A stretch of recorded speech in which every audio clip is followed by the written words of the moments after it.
तो अगर आपने पहली वाली वीडियो देखी है डार्क रिएक्शन की, वहाँ पे हमने इस तरीके का कुछ लिखा था, तो भी कंटिन्यू, तो ये वही पार्ट 2 है डार्क रिएक्शन का।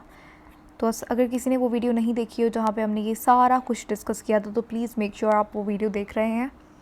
डार्क रिएक्शन के अंदर मैंने आपको बताया था किस तरीके से लाइट रिएक्शन, डार्क रिएक्शन आपस में कनेक्टेड होते हैं।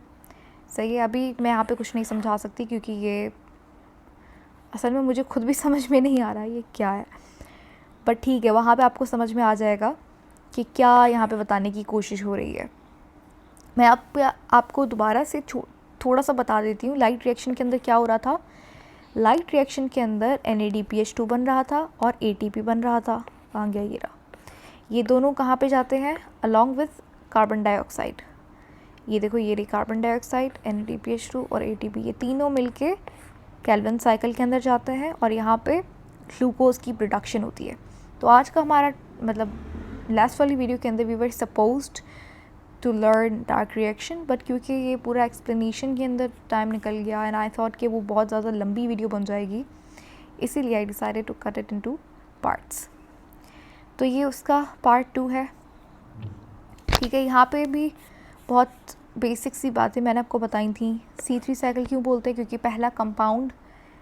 पहला stable compound dark reaction C3 cycle का वो 3 कार्बन होता है, इसीलिए C3 साइकिल बोलते हैं। केल्विन साइकिल इसलिए बोलते हैं क्योंकि मेल्विन केल्विन नाम के साइंटिस्ट ने इसे डिस्कवर किया था यूजिंग एल्गल फोटोसिंथेसिस, जहाँ पे उन्होंने रेडियो एक्टिव कार्बन का इस्तेमाल किया था, क्योंकि रेडियो एक्टिव कार्बन को ट्रेस करना आसान होता है। C3 साइकिल के 3 स्टेप्स होते हैं, कार्बन फिक्सेशन, रिडक्शन, रीजनरेशन। यहाँ पे सिर्फ मैंने आपको नाम लिखवाए थे, अभी कुछ भी नहीं बताया है क्या होता है, तो आप अगर आपने नहीं भी देखा तो इट्स ओके, मैंने कुछ नहीं बताया था। अच्छा, उसके बाद लाइट रिएक्शन के अंदर हमें पता है ATP बनता है, NADPH2 बनता है, ये दोनों जाते हैं C3 साइकिल के अंदर, यहाँ से ग्लूकोज की प्रोडक्शन होती है। सही है, ATP as assimilating energy source काम करता है, जबकि NADPH2 रिड्यूसिंग सोर्स की तरह काम करता है। और ये एक इम्पॉर्टेंट MCQ बन सकता है, इसे ध्यान में रखिएगा। अच्छा, तो आज हम लोग बात करने जा रहे हैं C3 साइकिल की। देखिए, अब जब कार्बन डाइऑक्साइड आती है, विदाउट एनी फर्दर डिले बिल्कुल स्टार्ट कर लेते हैं। जब कार्बन डाइऑक्साइड आती है C3 साइकिल के अंदर, तो हमें कोई चाहिए जो उस कार्बन डाइऑक्साइड को वेलकम करे, ठीक है, जो उसे कैच करे, जो भी समझना चाहो। तो यहाँ पे कंपाउंड होता है जिसे कहते हैं RUBP, यानी कि राइबोलोज बाइफॉस्फेट। ये एक 5 कार्बन कंपाउंड है जिसके अंदर 2 फॉस्फेट लगे हुए होते हैं। ठीक है, 5 कार्बन है और 2 फॉस्फेट लगे हुए होते हैं इस तरीके से। ठीक है, अभी तक कुछ नहीं बताया। RUBP एक कंपाउंड होता है। सही है, कार्बन डाइऑक्साइड। अच्छा, 1 मिनट, लाइट रिएक्शन कहाँ पे हो रहा था, थैलेकॉइड मेम्ब्रेन के अंदर। C3 साइकिल कहाँ पे होगी भाई, स्ट्रोमा के अंदर। I have mention this thing I think more than 10, 20, 30, 100 times, but still it's a very important question. सही है, RUBP राइबोलोज बाइफॉस्फेट 5 कार्बन कंपाउंड होता है। बाइफॉस्फेट यानी कि 2 फॉस्फेट होते हैं इसके पास। ये जो है कार्बन डाइऑक्साइड को पकड़ता है। ठीक है, इमेजिन कर लीजिए। अच्छा, जब ये होता है तो यहाँ पे एक 6 कार्बन कंपाउंड बनता है। तुम खुद देखो, 5 कार्बन यहाँ पे थे, 1 कार्बन डाइऑक्साइड का हुआ तो 6 कार्बन कंपाउंड बन गया। ये जो कंपाउंड होता है ये बहुत अनस्टेबल होता है, हाईली अनस्टेबल। तो ये इस तरीके से बीच में से टूट जाता है, तो यानी कि तीन कार्बन के 2 कंपाउंड्स बन जाते हैं। 1 मिनट, ठीक है, यहाँ पे भी 2 फॉस्फेट लगे हुए होते हैं, क्योंकि यहाँ पे 2 फॉस्फेट थे ना। अब एक फॉस्फेट एक के पास आ जाता है, दूसरा फॉस्फेट दूसरे के पास आ जाता है, यानी कि जो 6 कार्बन कंपाउंड है हाईली अनस्टेबल होता है, तो ये बीच में से टूट जाता है। तो दोनों के पास इक्वल चीज़ें आ गई, इसके पास भी 3 कार्बन 1 फॉस्फेट, उसके पास भी 3 कार्बन 1 फॉस्फेट। ये कंपाउंड बहुत इंपॉर्टेंट है। इसका नाम क्या होता है, इसका नाम होता है 3-फॉस्फो ग्लिसरिक एसिड, ठीक है। इसे 3-फॉस्फो ग्लिसरेट भी कहते हैं। जैसे ग्लूटामिक एसिड को ग्लूटामेट कहते हैं, एस्पार्टिक एसिड को एस्पार्टेट बोलते हैं, वैसे ही सेम, मतलब दोनों नाम सही है, आप कोई भी एक याद कर लो, मतलब दोनों सेम ही तो है, एक में ग्लिसरिक एसिड है, एक में ग्लिसरेट है, ठीक है। तो याद कर लीजिएगा, ये दोनों इंपॉर्टेंट है। अच्छा, यहाँ पे एक चीज़ जो सबसे इम्पॉर्टेंट मैं यहाँ पे लिखना भूल गई, दैट्स यहाँ पे जो कंपाउंड होता है, यानी कि RUBP जो कंपाउंड है, वो एक एंजाइम के बिना नहीं काम कर सकता। वो एंजाइम है रिबिस्को। प्रोटीन वाले चैप्टर के अंदर भी मैंने आपको बताया था, क्योंकि रिबिस्को जो है दुनिया का सबसे अबंडेंट प्रोटीन होता है और अबंडेंट एंजाइम होता है। It is the most abundant protein in biosphere, सही है। फुल फॉर्म क्या होता है? राइबोलोज बिसफॉस्फेट कार्बोक्सीजनेस ऑक्सीजनेस, ठीक है। कुछ भी नहीं है, ये नाम है, सेम नाम है, सिर्फ कार्बोक्सीजनेस लगा दो और ऑक्सीजनेस लगा दो, ठीक है। अभी स्पेलिंग में कन्फ्यूजन हो रही थी, मैं यहाँ पे लिखवा भी देती हूँ। RUBP वो क्या होता है? राइबोलोज बाइफॉस्फेट, ठीक है। रिबिस्को, वहाँ पे स्पेस नहीं है इसलिए मैं यहाँ पे लिख रही हूँ। राइबोलोज बाइफॉस्फेट कार्बोक्सीजनेस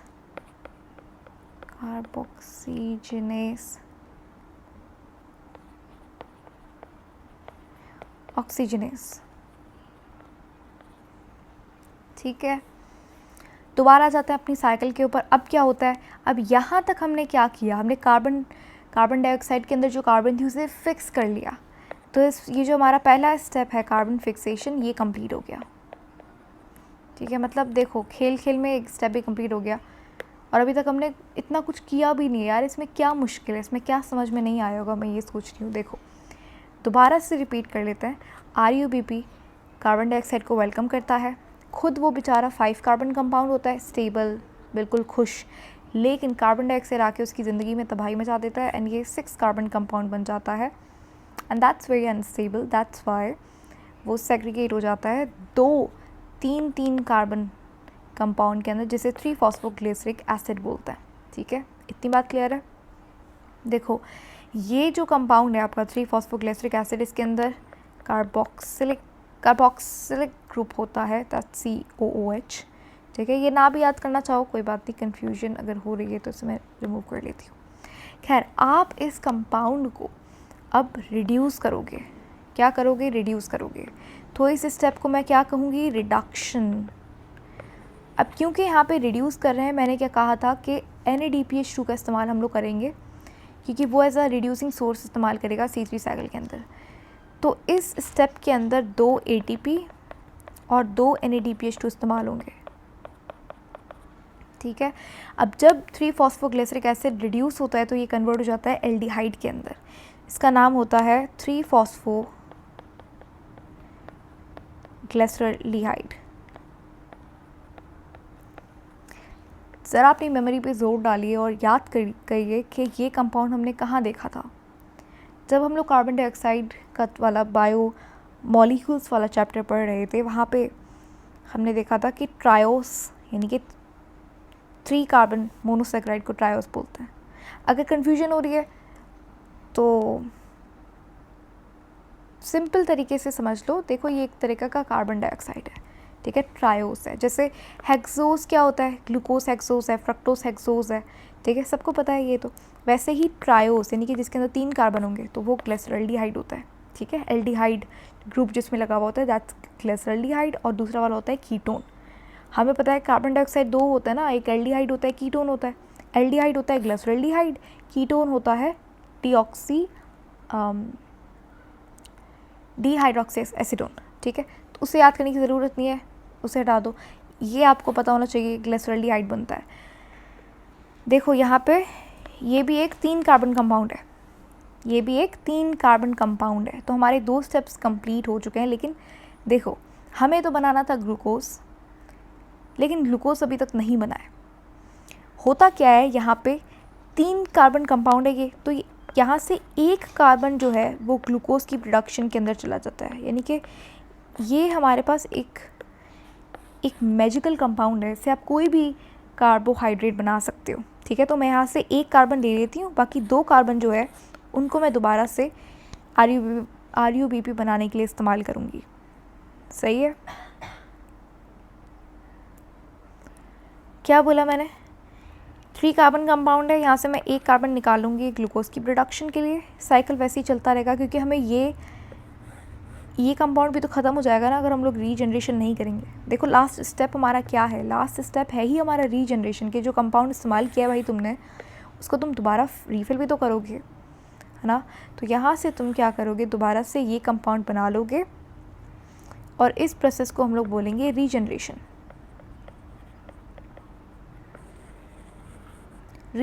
और यहाँ पे एक ATP इस्तेमाल होगा, एक ATP कन्वर्ट हो जाएगा ADP के अंदर। ठीक है, यहाँ पे भी आप याद कर लीजिएगा, ATP जब इस्तेमाल होगा तो ADP के अंदर कन्वर्ट हो जाएगा, NADPH2 इस्तेमाल होगा तो NADP के अंदर कन्वर्ट हो जाएगा। तो देख रहे हो तुम, मतलब बेचारा लाइट रिएक्शन बना के दे रहा है ATPs, और ये डार्क रिएक्शन जो है ये उसे बस इस्तेमाल कर रहा है ना। जैसे समझ लो एक वो लाइट रिएक्शन जो है वो पानी निकाल के दे रहा है, और जो डार्क रिएक्शन उस पानी को बस इस्तेमाल करी जा रहा है, और फिर दोबारा वो लाइट रिएक्शन को बोलेगा कि भाई और पानी लाओ। सही है, तो ग्लूकोज प्रोड्यूस करना ना भाई हमें, इसलिए तो इस तरीके से होता है C3 साइकिल। बहुत सिंपल था, मैं दोबारा से एक समरी दे देती हूँ। RUBP करके एक कंपाउंड होता है 5 कार्बन, जो रुबिस्को की मदद से कार्बन डाइऑक्साइड का कार्बन कैच कर लेता है, and it form 6 carbon compound, and that's very unstable. And because of that, it is segregated into 3 carbon compound named as 3-phosphoglyceric acid, also known as 3-phosphoglycerate. The first step of C3 cycle thus is carbon fixation. The next step is 3-phosphoglyceric acid, that's an acid, is reduced into an aldehyde, 3-phosphoglyceraldehyde. For the process of reduction, we require energy that comes in the form of ATP, and because the reduction is happening, that's why we need a reducing source, right? So for that we are using NADPH2. Now this 3-phosphoglyceric acid, glyceraldehyde is used to form glucose, and using the same compound we will regenerate RUBP. For that we need to extract 1 carbon out of the cycle for the production of glucose and regenerate the RUBP from rest of the carbons. अब हमें बनाना है glucose. Glucose के अंदर कितने carbon होते हैं? 6 carbon होते हैं। यहाँ पे तो 1 कार्बन ही मिला है। तो देखो इस तरीके से समझो कि ये साइकिल एक बार नहीं चलता, ये साइकिल 6 बार चलेगा और यहाँ पे 6 कार्बन्स आएंगे। ठीक है, देखो एक साइकिल से 1 कार्बन आ रहा है ना, अब दूसरी बार चलेगा तो 2 कार्बन हो जाएंगे, तीसरी बार चलेगा तो 3 कार्बन हो जाएंगे। इस तरीके से करके 6 बार ये साइकिल चलेगा तो यहाँ पे मेरे पास 6 कार्बन आ जाएंगे। ठीक है, लेकिन जनरली अगर आप बुक्स की बात करो तो वहाँ पे क्या होता है, वहाँ पे 3 बार साइकिल चलाया हुआ होता है। तो आपने देखा होगा ग्लूकोज इस तरीके से लिखा हुआ होता है, हाफ ग्लूकोज बन रहा है, हाफ ग्लूकोज बन रहा है C6H12O6। वो इसलिए लिखा हुआ था क्योंकि देखो 6 इसके अंदर 6 कार्बन होता है, लेकिन अगर मैं इसे 3 बार चलाऊंगी तो 3 कार्बन आएंगे, है ना, यानी कि ग्लूकोज का आधा कंपाउंड बन रहा है। तो बुक्स के अंदर जनरली जो बुक्स के अंदर होता है वो 3 का होता है। अब यहाँ पे हम लोग कैलकुलेशन करते हैं, जो MCQs आपको आएंगे इस प्रोसेस से वो मैं यहाँ पे लिख रही हूँ। देखो कैल्विन साइकिल के अंदर, या फिर ना आपको कैल्विन नाम अच्छा नहीं लग रहा तो C3 साइकिल बोल सकते हो। यहाँ पर there are 3 ATP and 2 NADPH2 being used. एक साइकिल के अंदर, I'm talking about one cycle, एक साइकिल के अंदर 3 ATP और 2 NADPH2 इस्तेमाल हो रहे हैं। ठीक है, अब ये साइकिल कितनी बार चल रही है? ये साइकिल चल रही है 6 बार। तो अब इसे मल्टीप्लाई कर दो, सिंपल बात है भाई। अगर एक साइकिल में 3 ATP इस्तेमाल हो रहे तो 6 3 18 ATP इस्तेमाल होंगे 6 साइकिल के अंदर, और 6 2 12 NADPH2 इस्तेमाल होंगे 6 साइकिल के अंदर, ठीक है। लेकिन अगर आपसे पूछ रहा है, अगर आपसे एग्जामिनर पूछ रहा है 3 साइकिल के अंदर कितने होंगे, तो आप अगर वो 2 साइकिल बोले, कुछ भी बोले, आप कैलकुलेशन कर लो। हमें एक साइकिल का तो पता है ना भाई, एक साइकिल आप रट लीजिए, इससे याद कर लीजिए, इट्स वेरी इंपॉर्टेंट। इसकी मदद से you can find out the number of ATPs and NADPH2 used in every way, ठीक है, इन एनी वे पॉसिबल। अब 3 साइकिल के अंदर फॉर एग्जांपल एक के अंदर 3 ATP इस्तेमाल हो रहे हैं, तो 3 3 9 ATP इस्तेमाल होंगे, 3 2 6 NADPH2 इस्तेमाल होंगे। तो ये आपको याद करना पड़ेगा, इट्स वेरी इंपॉर्टेंट, यहाँ से ही क्वेश्चन आएगा, सही है। दूसरी बात देखिए, कार्बन फिक्सेशन के अंदर एनर्जी इस्तेमाल नहीं होती। आपको क्वेश्चन क्या आएगा, आपको क्वेश्चन आएगा name the step of Calvin cycle, या फिर the phase of Calvin cycle in which, या C3 साइकिल बोल लो, कुछ भी बोल लो यार। The phase of C3 cycle, phase, ये वाला फेस की बात हो रही है, the phase of C3 cycle where assimilating energy source as well as reducing source are being used। तो वो कौन सा फेस है, कौन सा स्टेप है जहाँ पे हम लोग NADPH2 भी इस्तेमाल कर रहे हैं, यानी कि रिड्यूसिंग सोर्स, और ATP भी इस्तेमाल कर रहे हैं, तो दैट्स ऑफ कोर्स रिडक्शन, ठीक है। तो ये क्वेश्चन बहुत इंपॉर्टेंट है, और ये क्वेश्चन आ भी चुका है पास्ट पेपर्स के अंदर। खैर, और आपको क्वेश्चन क्या बोल सकता है, और आपसे पूछ सकता है कि रिबिस्को बताइए, रिबिस्को की फुल फॉर्म क्या है। अच्छा, टोटल कितने ATP इस्तेमाल होंगे, टोटल कितने NADPH2 इस्तेमाल होंगे, सही है। RUBP कितने, हाँ ये आपसे पूछ सकता है RUBP कितने कार्बन का कंपाउंड होता है, तो ये 5 कार्बन का कंपाउंड होता है, सही है। तो ये आपको सवाल आएंगे केल्विन साइकिल से, बहुत आसान था, ठीक है। इसे आप लिख लीजिए, ये सबसे आसान तरीका है केल्विन साइकिल को याद करने का।